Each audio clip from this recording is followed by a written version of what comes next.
Hello everyone, welcome to this lecture on solid mechanics. And finally, we are at a point where we have finished our discussion on small strain, small deformation. So we talked about Cartesian coordinate system and we talked about cylindrical coordinate system.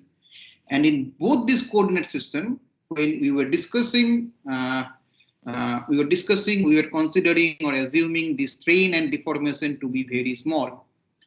So today we are going to relax this deformation, and that will bring us to the concept of large strain, large deformation.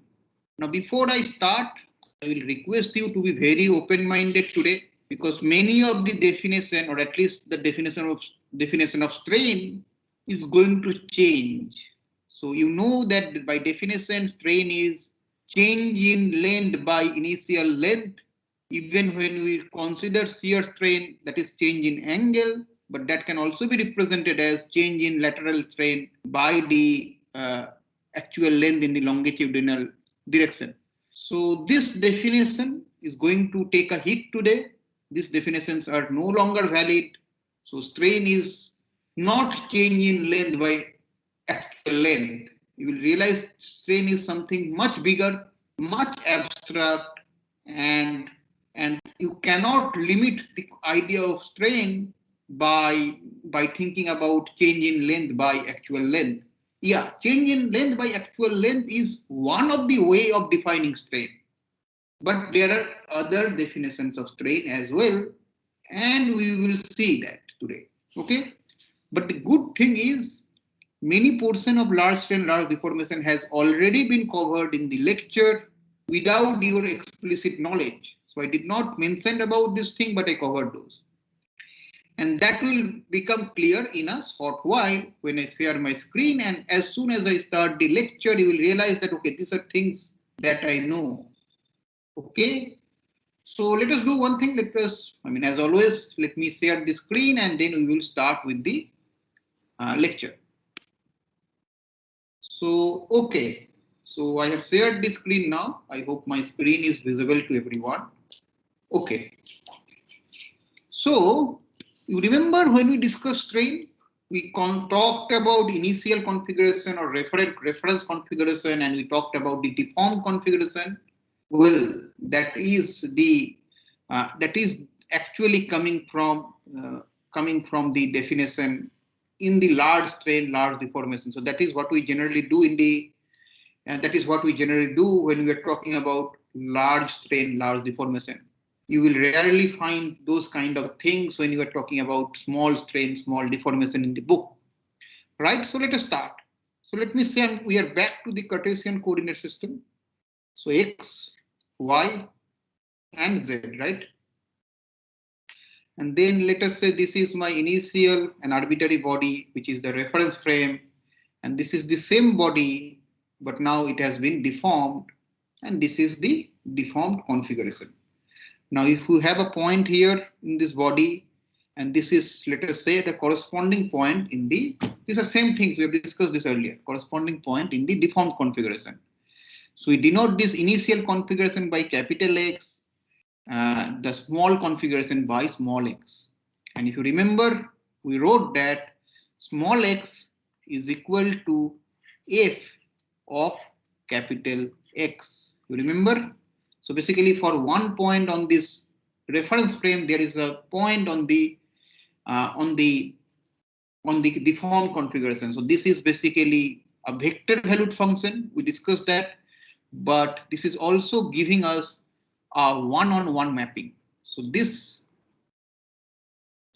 gives us a one-on-one mapping. This gives us a one-on-one mapping between small x and capital X.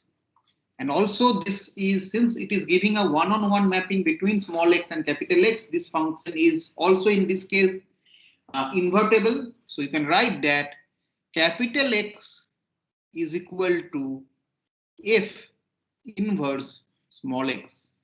So not only x is equal to f of capital X, a function, capital X can also be written in terms of the final configuration. So there is a one-on-one mapping between small x and capital X, and this mapping is true in both the direction. So you can go from x to small x to capital X, and you can come from capital X to small x. So it's not like it is one to many or many to one. It is one to one mapping. Okay, one to one, not one on one, one to one mapping, right? And then what we did, remember we took one line element. So the length of this line element was what? D of capital X. The same line element will not be a line, but yeah, that was D of small x, you remember? And then what we did, D of small x was written as F D of capital X. F was the deformation gradient. F is the deformation gradient. So this was again something which was discussed earlier. F is the deformation gradient. This was discussed earlier. So F is basically nothing but so what we can do is you can write this point as x plus dx, and then do the Taylor series expansion, and that basically gives you this deformation gradient. So F is nothing but, if you remember, grad of this vector valued function F, right? Now that is what this capital F is. And using this capital F, you can again map from dx to capital Dx. The opposite is also possible. The opposite is, since F is a one-to-one mapping, or F provides a one-to-one mapping, grad of F is also going to provide a one-to-one mapping. So grad of F is equal to F. So basically I can write that dx capital X is equal to F inverse D of small x. Right? So this is basically, you see, these are similar things which I've done earlier, just one or two additional lines I'm writing down. Okay? So these are the same things. Now we are going to redefine strain. Okay? So remember these two expression. X, this one you already know, this one you already know. We have two additional expression which will be used at a later stage, right? The only new thing you are learning is that it is providing a one-to-one mapping, so you can invert it. Okay, now we are going to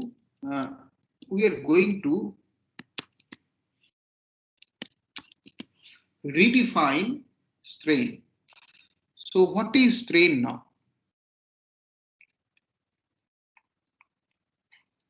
What is strain? Now this definition is kind of abstract, so this may not make much sense to you, but let's still go through it. So strain is a dimensionless. Strain is a dimensionless, symmetric. Strain is a dimensionless, symmetric tensor that relates initial deformation, initial configuration with final configuration. So strain is no longer change in length by initial length. Strain is in fact a dimensionless symmetric tensor that relates initial configuration with final configuration. Alternatively, you can write that after that. So So this is one definition. The other definition is that provides us information.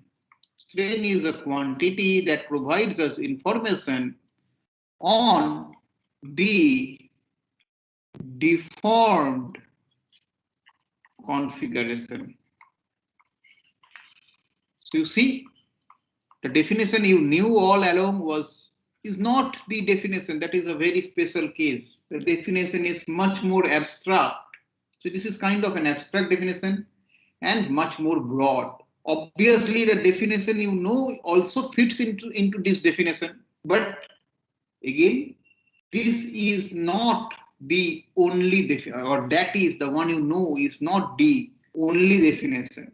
There can be other quantities also that can fix into this definition. And we will see that in the context of large strain, large deformation, right? So now, let me go back. So now the definition is clear, or somewhat clear, let me say. It will take you some time to get used to this definition, but it is somewhat clear, I believe. So let's say again, I'm drawing a reference frame, and then the deformed configuration, which is like an amoeba, at least that's what I've drawn. So, okay. So now this point is your X. This length is D of capital X. Here, if you go, this is your small x. This length is D of small x. And we know that x, small x is equal to a function of capital X. And we also know that D of small x is f D of capital X, right? These are the things we know. And obviously, we also know that f is equal to grad of function f. Okay, this is what we know. Now, what we are interested in is to find out, what we are interested in is to find out some relation or relate dx with capital Dx or d of capital X. Because this dx is your final configuration, d of capital X is your initial configuration. So if we subtract them, that will give us some information. About the strain, or that can help us in defining strain in one way or the other. So what we are interested in is to find out, say, something, we can call it lambda, which is basically dx square minus d of capital X square, right? This is what we are interested in finding out. Now, dx square is basically, what is dx square? It is dx dot dx, that will give you the length, right? So basically that is a dot product of 2 dx. So I can also write it as dx dot dx minus dx dot dx. So this is what we are interested in finding out. Okay. Now what we can do, let us see. And this is again something we have done previously. So this dx dot dx, I can write it using this expression, right? So basically this will give me, so I want to write it in terms of d of capital X. So this is f dx dot f dx minus, this will remain as it is, so I can call it dx dot dx. Now there is a dot product which can be removed. I mean, you can do that. How? Dx, you can bring a quantity inside which is f transpose x, f dx minus, this is dx dot dx, so you can write it as, so I can write it like that also. Okay, let me write it like that, right? So basically, this whole thing can be written as F transpose F minus I dx dot dx, right? So this is what you can do to write this quantity. So you see we have come up with a term which is F transpose F minus I, and we have come up with a term which is F transpose F. And both this term in some way or another relates capital DX with small dx, right? Both this term in one way or another relates capital DX with small dx. So obviously you can think that at least one of these can, and also one more thing, both of these are tensor, both of these are symmetric. So some way you can understand that both of these are satisfying the definition of tensor strain that we just now discussed, right? So you see, this is what we got. And this F transpose F is known as green deformation tensor. F was known as deformation tensor. F was or is known as deformation tensor, but F transpose F, which is denoted by C, is known as green deformation tensor. This is known as green deformation tensor. Now still we have not defined strain, but there was another quantity which was F transpose F minus I. So if I add a 0.5 outside, so half F transpose F minus I, this quantity that you see here is known as Lagrangian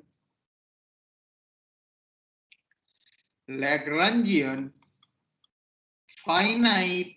So you see it's no longer infinitely small, there is finite coming into picture, finite strain tensor,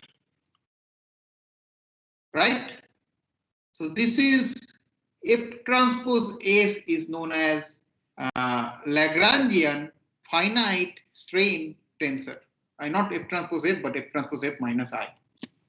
So half of F transpose F minus I is the Lagrangian finite strain tensor, right? Now, let us see. So you remember that X. So let me write it here. So small x is equal to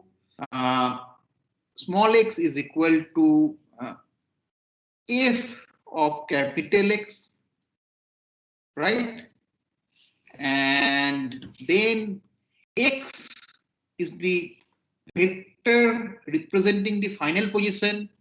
Capital X is the vector representing the initial position, and this is actually equal to u, which is the displacement of that point.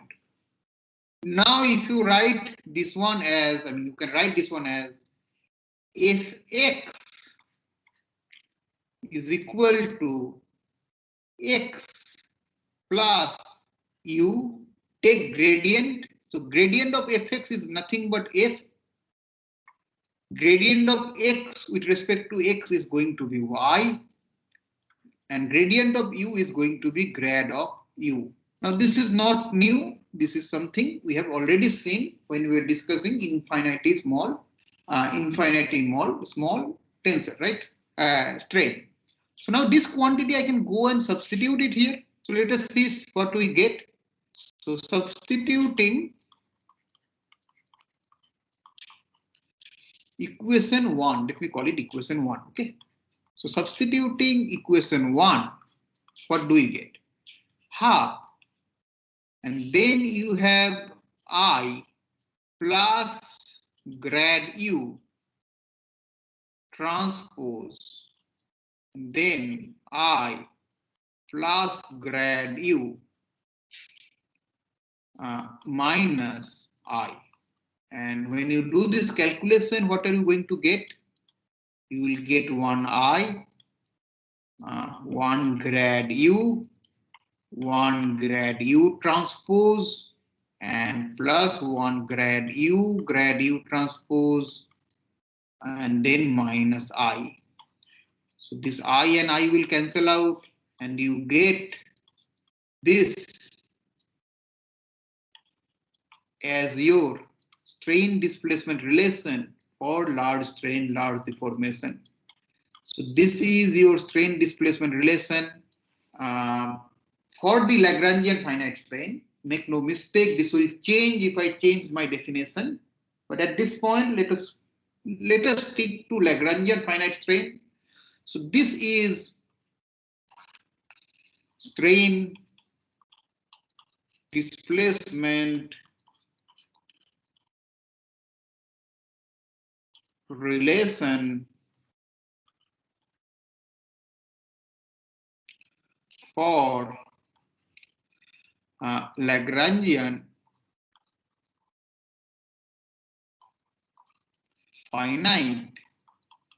finite strain. So this is your strain displacement relation for Lagrangian finite strain. And you can see that if you let del u or grad of u to be very small, this last term will vanish and you will recover your strain displacement relation for the small strain criteria. And in fact, we did this operation only. So when we talked about small strain, we ignored this term, and that gave us the strain displacement relation for the small strain, small displacement case. So this is your strain displacement relation for the Lagrangian finite strain. So let us move ahead, right? So you see 2E. So basically E is your Lagrangian finite strain, and that is equal to half C minus I, where C is equal to F transpose F. So also remember that C is known as green deformation tensor, right? Now there is one more thing. Okay, this thing I already did, right? So this is basically your strain displacement relation. Okay. Now you remember we talked about local rotation. So for example, I mean epsilon was what? Half grad u plus grad u transpose. So what we are doing was, you remember this case that total is actually grad u plus grad u transpose. So we wrote it as half grad u plus grad u transpose. Or you can write it like this: half of plus half grad u minus grad u transpose. We did this thing, you remember, and then we call this to be the local rotation. This was our local rotation. We did this thing earlier, and this term is basically your strain. And then we operated with local rotation, denoted it by R. There was a theorem, and we did all those things, right? Now, what happens in the large deformation case? I mean, in large deformation case, there is also the same concept, and that concept is known as the concept of stretch.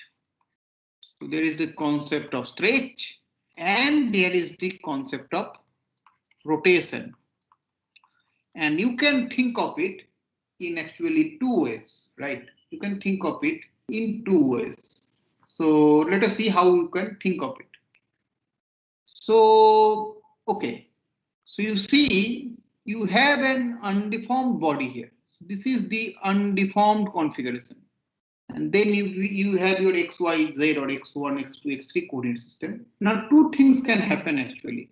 First, you can rotate this thing. So this is this one.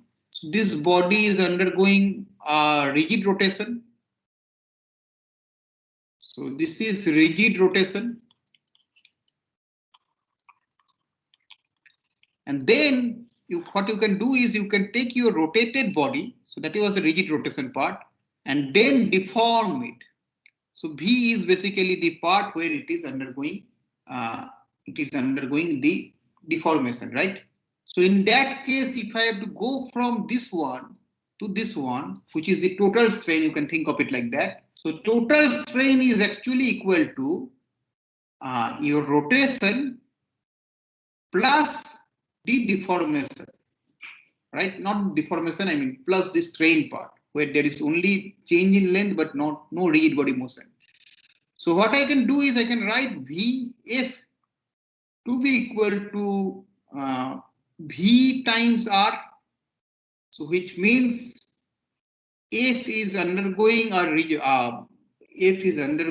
motion, basically a rotation, and then it is undergoing a deformation, a pure deformation without any rigid body motion.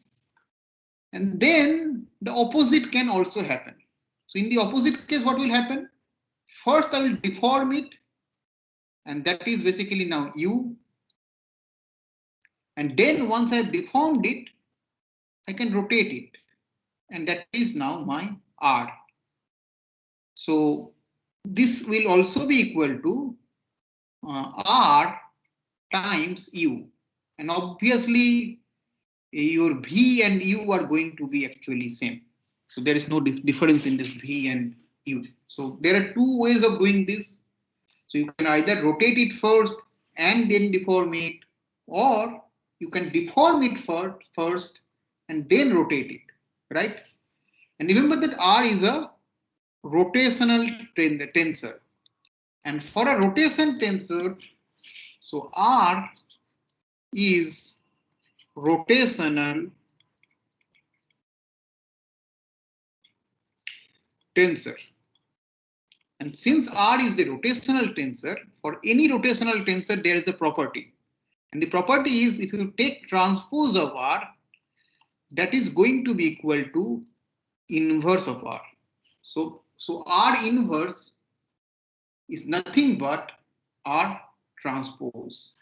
So now with this relation, you will understand that what I said just now is F is equal to R V RU is equal to VR.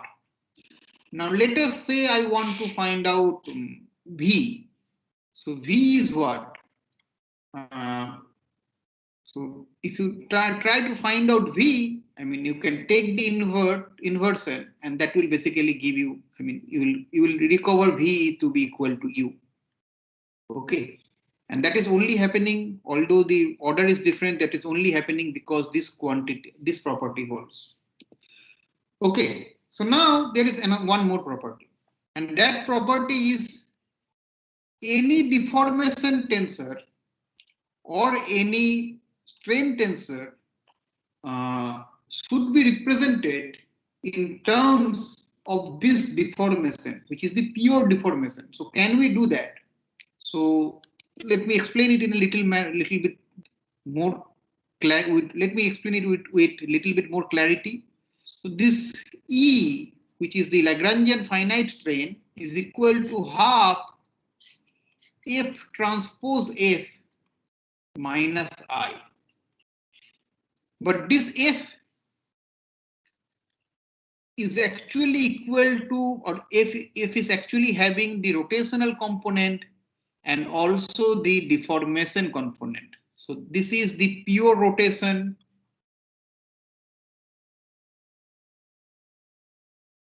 and this is the pure deformation. Now for any quantity to be strained, for any quantity to be the strain quantity, you should be able to represent that quantity using only u. So instead of writing it in terms of f, you should be able to write it only in terms of u, and that should be give you the identical result. So let us see.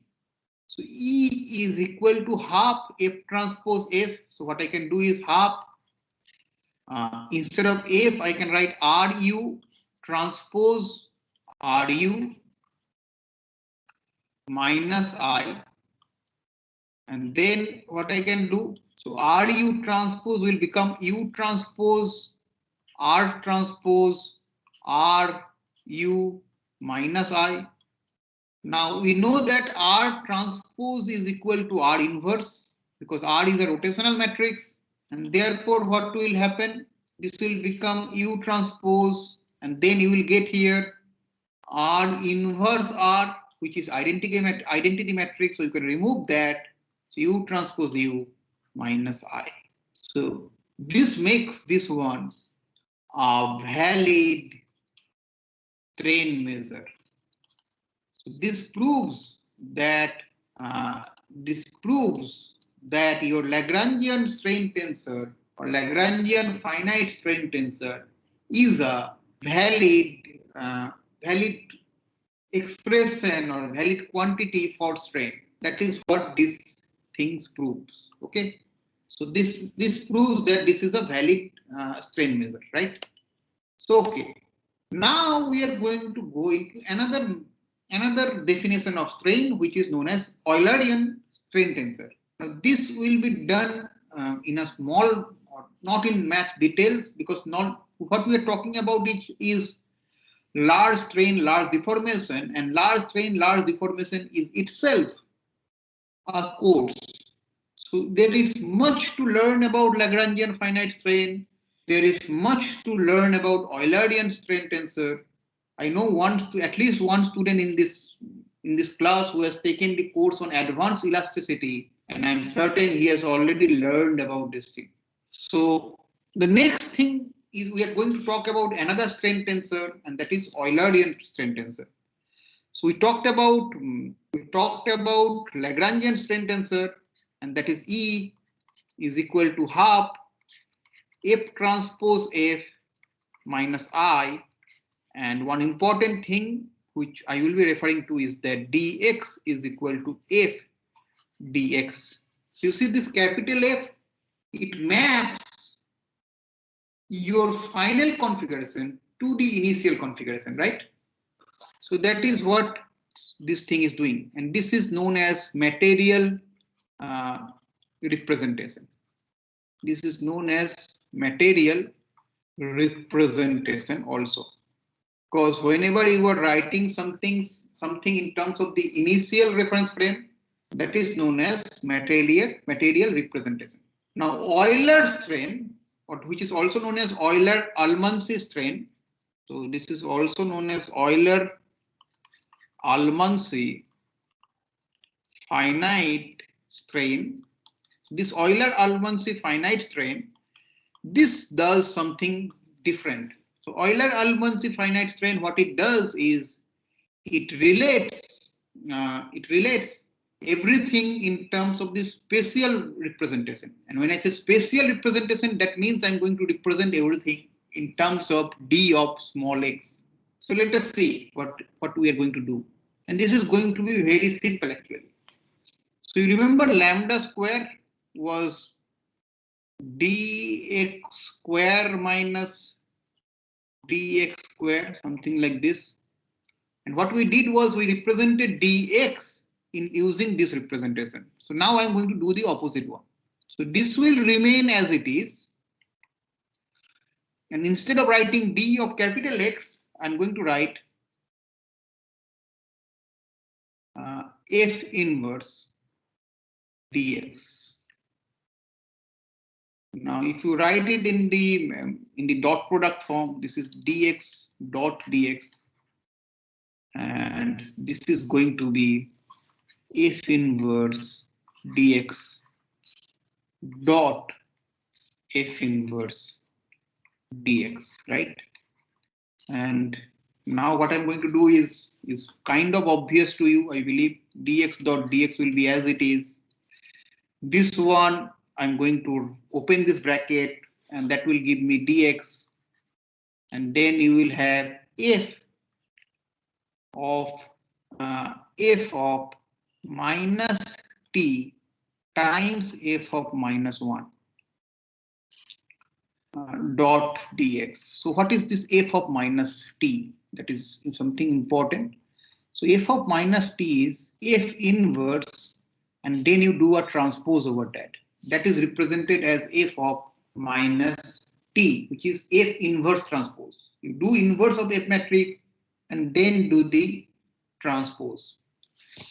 And then you can write this as dx I minus f inverse transpose f inverse dx. There is a dot obviously. Now this quantity, if you add a half to it, that is your Euler-Almonsy finite strain tensor. And obviously you can understand that f minus transpose f of minus is your deformation tensor in the spatial representation. So this is your deformation, finite deformation tensor.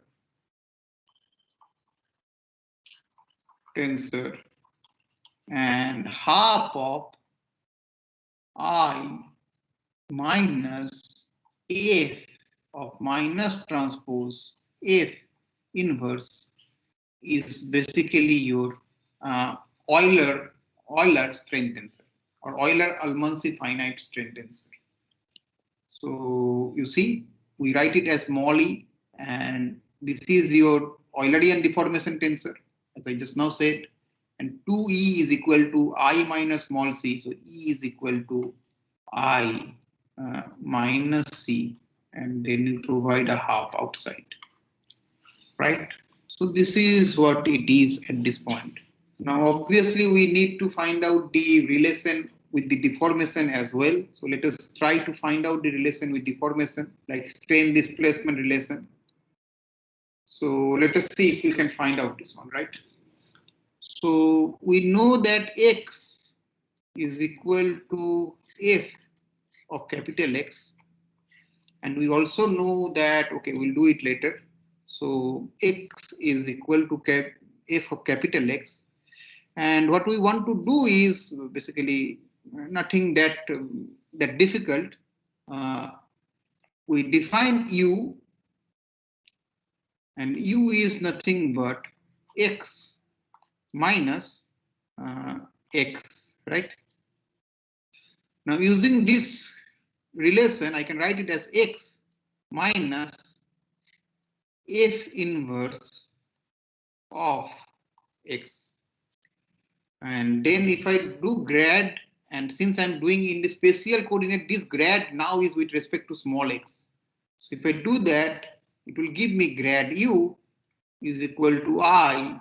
Remember, I'm doing with respect to small x minus f inverse, right?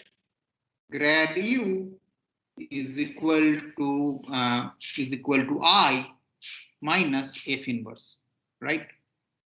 Which means f inverse is equal to I minus grad u. Okay. Now let us see. Now this should be small u actually. To denote that this is with respect to small x, I should write small u. This is okay. This is small u. This is also small u. Okay. Just to represent that it is with respect to the this coordinate. The derivative is taken with respect to the final configuration. Okay. So now, what is small e, by the way? Small e is half f inverse transpose f inverse, and that is actually I minus, right? So this is your small e, or you can also write it as half I minus small c, and small c is this one. Anyways, so what I can do is I can go and substitute this value, and let us see what we will get. So half And what we are going to get is I will be as it is minus I minus grad u whole transpose and then I minus grad u, right? This is what you are getting. So if I open the bracket, what will I get? I minus I minus, so minus and minus is going to become plus, I think. So this is minus, this minus is going to make it plus, plus grad u plus grad u transpose minus grad u transpose grad u, right? This is what you are going to get.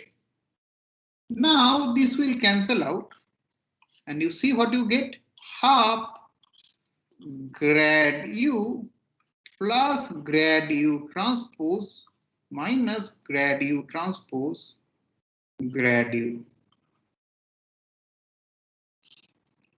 Alright. So you see again, if you neglect this, you recover the actual expression, but in this case, you see the sign has changed. So the strain displacement relation changes with change in your definition of tensor actually. So the strain displacement relation is not same for the Lagrangian finite strain and for the Eulerian or Euler-Almansi finite strain. So Lagrangian finite strain is also known as green Lagrangian finite strain, and this is Euler-Almansi finite strain. So right. So that is what you get. Okay, that is not shown here. Maybe somewhere later I have shown it. No. So that part is missing, but that is what you will get actually. Okay. So that is your strain displacement relation, which is equal to E is equal to half grad U plus grad U transpose minus grad U transpose grad U. So this is what you will get. This is your strain displacement relation, right? Now we can do the same thing here, and that will give us the relation. I mean, that is what we can do is this grad U or grad F, for example, say F inverse. This is your deformation, right? Let us call it G, and G can be represented as a rotation plus some deformation. So first you can rotate it and then deform it, or first you can deform it and then rotate it.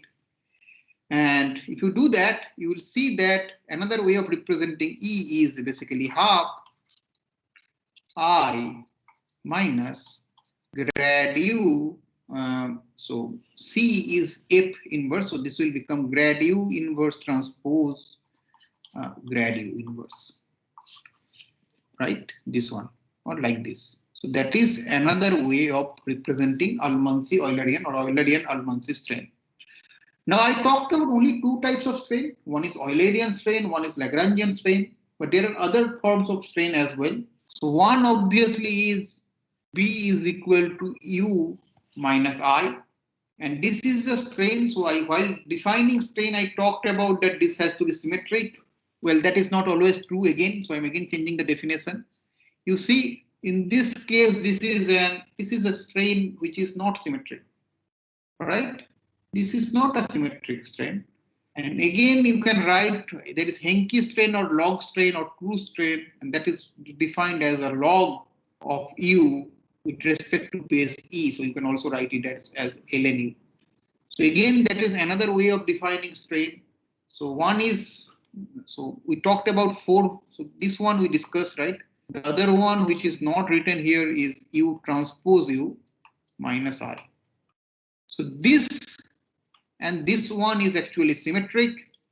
The other two are not symmetric. So being symmetry is not actually an essential criteria. It has to be some tensor which represents some relation between the